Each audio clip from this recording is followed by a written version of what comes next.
Hi folks, welcome to Small World Layouts. My name's Jules and you're looking at the river paw on Bearhunt.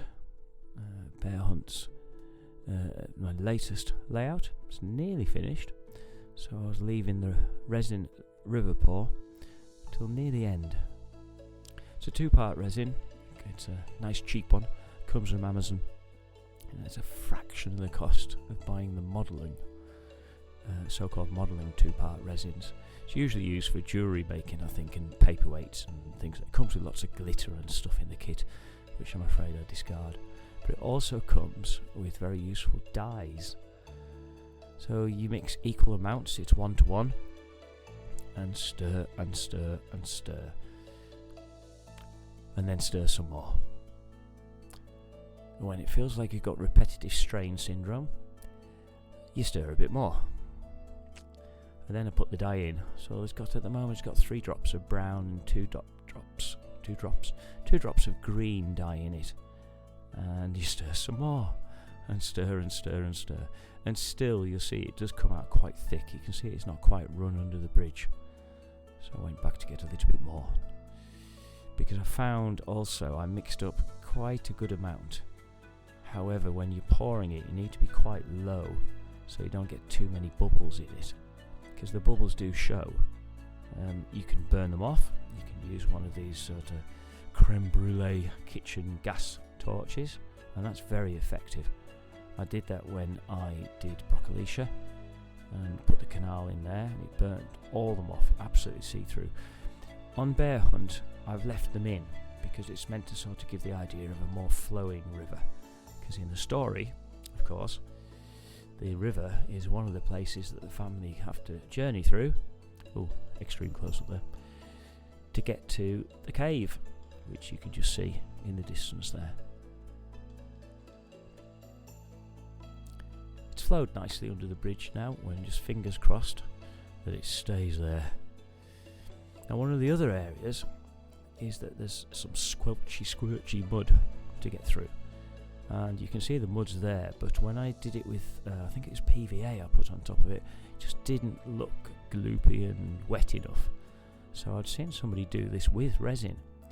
So I got one of the pipettes and expected it to be super thick, and it was. So I chopped the end off the pipette to make it a little bit wider. But then I was a little bit too generous when I put it on.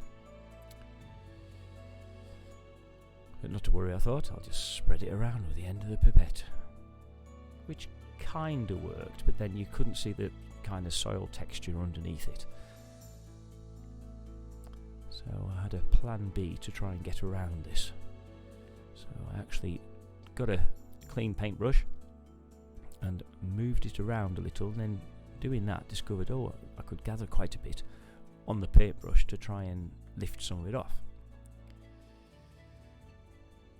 I put the gloves on and then was a bit, why am I wearing gloves? It's not that bad. And then, oh my gosh, it's as sticky as out. Plus the dye's quite strong. So it's not a bad idea wearing gloves, to be honest. And then I thought, still too much resin. Let's scoop it off.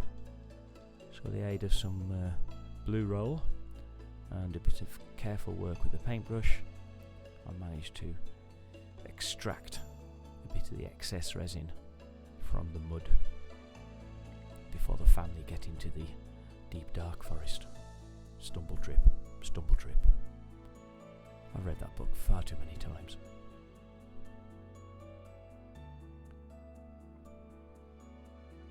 And you can even see from this view here in the light that the texture of the soil is starting to come through much better.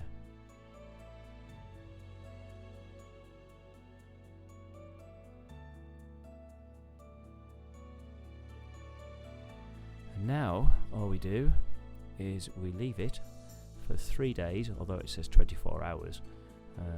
It's in the shed at the moment, and the shed's not the warmest place on God's given. So we're going to give it a good 3 days, and then we'll go and have a little check on it. I always pour a similar depth into another container so I can check on that going off before you do anything mad like stick your finger into the river, just to check if it's gone off and you leave a lovely fingerprint behind. I have no idea who did that either.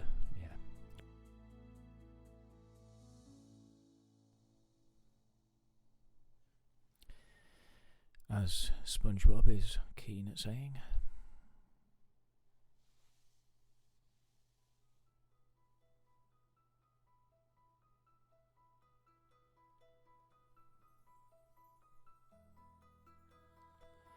So the test pores seemed absolutely solid.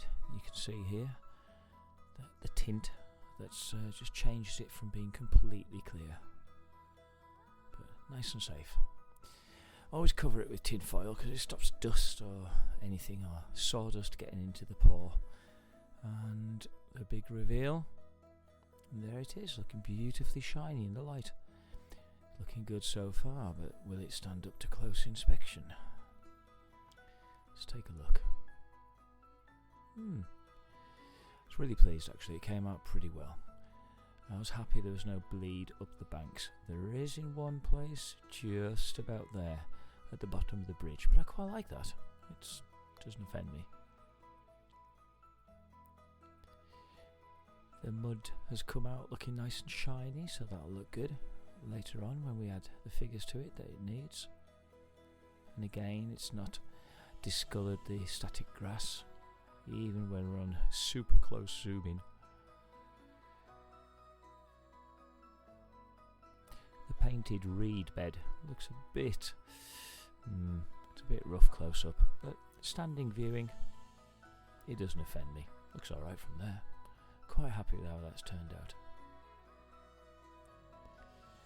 The resin pour gathered quite nicely around the small bits of shrubs and scatter that I put into the riverbed, so that was good. Pleased with that. You can see it again in close up,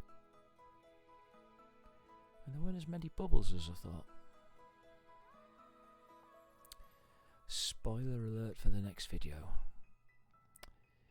Swishy swashy, swishy swashy. He's going to get wet going across there.